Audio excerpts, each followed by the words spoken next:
जय माता दी दोस्तों, आप सभी का हमारे आदि पूजा भक्ति चैनल में बहुत-बहुत स्वागत है। आप सभी का दिन मंगलमय हो।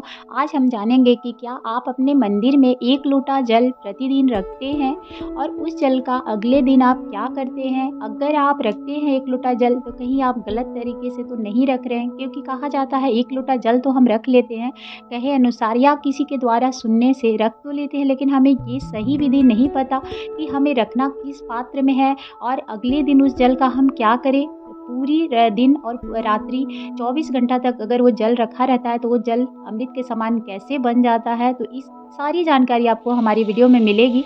तो आप इस वीडियो को अंत तक ज़रूर देखिएगा, जिससे आपको संपूर्ण जानकारी मिल सके कि 1 लोटा जल अमृत के समान कैसे बनता है और उसका हमें क्या उपयोग करना चाहिए। अगर आप मेरे वीडियो को पहली बार देख रहे हैं तो एक लाइक एंड सब्सक्राइब ज़रूर कर लीजिएगा, और अगर आप मेरी वीडियो को अंत तक देखते हैं तो आपका बहुत-बहुत धन्यवाद। अगर आप मेरे वीडियो को सपोर्ट करते हैं तो मुझे भी प्रेरणा मिलती है, जिससे मैं नई-नई वीडियो ला सकती हूँ। तो अगर आपको हमारी वीडियो पसंद आए तो आप एक लाइक ज़रूर करिएगा। अगर आप सब्सक्राइब नहीं भी करेंगे तो एक लाइक कर दीजिएगा, जिससे सबसे पहले तो हम जान लेते हैं कि पात्र क्या रखना चाहिए। देखिए, 1 लोटा जल अगर आप प्रतिदिन अपने मंदिर में रखते हैं, आपको ये चीज़ बहुत पहले समझ लेनी चाहिए। अगर आपके पास चांदी की पात्र है, चांदी की कटोरी हो या फिर छोटा-सा ग्लास हो या फिर लोटा हो, जो भी हो, अगर उसमें अगर आप रखते हैं जल भर के और आप जब भी पूजा करें, क्योंकि कहा जाता है जो हम कोई भी मंत्र उच्चारण तो करते ही हैं, पूजा विधिवत करते हैं, तो उसमें सारा आशीर्वाद मतलब भगवान जो आपके हैं, उनकी सारी आशीर्वाद उसमें आ जाती है और वो जल जो होता है पूरे शक्तिशाली बन जाता है। तो उस जल का आप प्रयोग अपनी कोई भी मतलब घर में छिड़काव के लिए भी कर सकते हैं। सबसे पहले तो आप उस जल का आचमन कर सकते हैं। पूजा के बाद ऐसे भी कहा जाता है जी 1 लोटा जो जल हम रखते हैं उसका आचमन हमें करनी चाहिए, 3 बार करते हैं। आपके मन में जो भी दुविधा हो, चाहे फिर आपके कोई बड़ी बीमारी हो या फिर आपको डर लगता है, भय लगता है, या कहा जाता है जी किसी की परछाई भी हल्की होती है। तो अगर आप प्रतिदिन जल का आचमन करते हैं ना, तो कोई डर भाव नहीं होता है। उस टाइम भी आप कर सकते हैं, और नहीं तो आप अगले दिन उस जल को जब पूजा कर ले तो इतना ध्यान रखिए कि जल को ढक देना है आपको। बाद में आप ढक दीजिए, क्योंकि कुछ भी पड़ सकता है, चाहे कहा ऐसे भी 24 घंटा तक आपको जल वैसे नहीं छोड़ना है, तो आप कोई भी पात्र से ढक दें। अगले दिन उस जल को आप थोड़ा-सा आचमन कर सकते हैं। आप घर में जो भी है, अगर कोई बहुत ज़्यादा बीमार है तो उन्हें भी दे सकते हैं। घर के हर सदस्य को आप दे सकते हैं प्रसाद के रूप में, और नहीं तो आप अगर आप खुद भी लेकर आप पूरे घर में छिड़काव कर दें, आपके घर में कोई भी नेगेटिव ऊर्जा जो है वो कभी नहीं रहेगी, अगर प्रतिदिन आप ये करते हैं तो। लेकिन अगर आपके पास चांदी का पात्र नहीं है, मान लीजिए आपके पास चांदी का पात्र नहीं है, तो आप किस में रखें? तो फिर आपको तांबा का लोटा होता है या फिर ग्लास, जो भी पात्र हो, उसमें जल भर के रख सकते हैं। क्योंकि 2 ही पात्र ऐसे हैं जिसमें जल भरने का हमें समझिए हर तरह से कोई भी बीमारी से लेकर नेगेटिविटी सारी चीज़ों से मुक्ति मिलती है।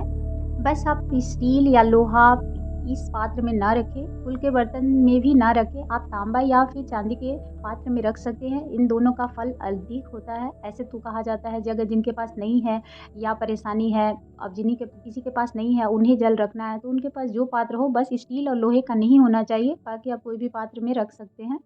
बस इतना ध्यान रखिएगा कि उस जल का अनादर नहीं करिएगा, क्योंकि आप पूरी तरह से आपको एक चीज़ का तो सावधानी बरतनी पड़ेगी कि जल जब भी रखें तो अगले दिन उसको इधर-उधर ना फेंकें, चाहे फिर आप बेसिन में ना बहा दें। तो कहा जाता है वो जल अमृत के समान होता है, तो आप उसको आचमन कर सकते हैं, घर में सभी को प्रसाद के रूप में दे सकते हैं। घर में पूरी तरह से आप छिड़काव कर दें, जिससे शुद्धिकरण होती रहती है। अगर हम घर में अपने घर पूजा पाठ कराते हैं तो देखते हैं कि जो पंडित जी जल जो भी वहाँ पे पूजा होती है, वो जल को पूरे घर में छिड़का जाता है। उसी तरह 1 लोटा जल का बहुत बड़ा ही महत्व है, बहुत शुभ माना जाता है। इसलिए जल का पूरा छिड़काव घर में करें, और जो बच जाए उसे कोई भी आप गमले में डाल सकते हैं। बस तुलसी के गमले में ना डालें, बाकी कोई भी गमले में आप डाल सकते हैं। तो इस जल का प्रयोग आप पूरे अमृत के समान कर सकते हैं।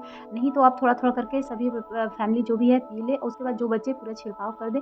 इतना ज़रूर ध्यान रखें, बस इतना रखें कि उस लोटे में लेकर ना पिएँ। आप कोई भी पात्र में रखकर पी सकते हैं, लेकिन उस लोटे को आप जुट्ठन ना करें।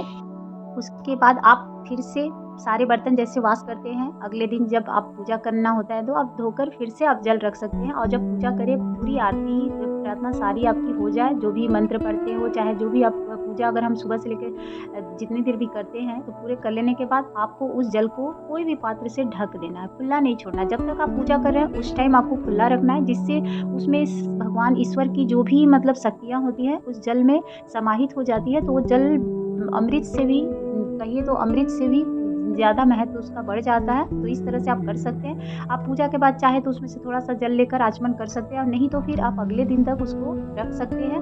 अगले दिन जब नेक्स्ट डे फिर आप पूजा करने जाएँ तो कोई भी पात्र में रख लें और बाकी जो है छिड़काव कर सकते हैं, आप आचमन कर सकते हैं, पी सकते हैं। पूजा के बाद आपका अंदर के भी जो मन होता है वो भी शुद्ध हो जाता है कहा जाता है। तो आप 2 पात्र में रख सकते हैं, चांदी या फिर तांबा के पात्र में आप रख सकते हैं, क्योंकि चांदी का महत्व इसलिए बहुत ज़्यादा बताया गया क्योंकि प्रतिदिन अगर हम चांदी के बर्तन में पानी भर के रखते हैं अपने मंदिर में, तो आपके मंदिर में जो भी देवी देवता है, अगर मूर्तियाँ रखी हैं, चाहे फिर कांच में भी आजकल मड़वा के लोग फोटो भी रखते हैं, तो हर तरह के लोग अपने मंदिर में रखते हैं, तो कभी भी चटकती नहीं है। कहा जाता है कि कभी भी चटकेगी नहीं, कहीं से टूटेगी नहीं, क्योंकि इतनी शक्ति उसमें समाहित हो जाती है। इसलिए चांदी का पात्र का अधिक महत्व है। लेकिन जिनके पास नहीं है वो तांबे का पात्र रख सकते हैं, क्योंकि तांबा भी बहुत ज़्यादा कॉस्टली नहीं आता है। छोटा सा गिलास या लोटा ले सकते हैं, वो सभी के घरों में रहती ही है। तो आप उसके बाद तांबा या तो फिर आप चांदी के पात्र में रख सकते हैं। बाकी कोई भी धातु में आप जल भर के ना रखें, क्योंकि उसका महत्व उतना होता नहीं है। लेकिन जिनके पास नहीं है वो रख सकते हैं। अगर आपको हमारी जानकारी अच्छी लगी हो तो एक लाइक एंड सब्सक्राइब जरूर करिएगा। धन्यवाद। आप सभी का दिन मंगलमय हो। राधे राधे।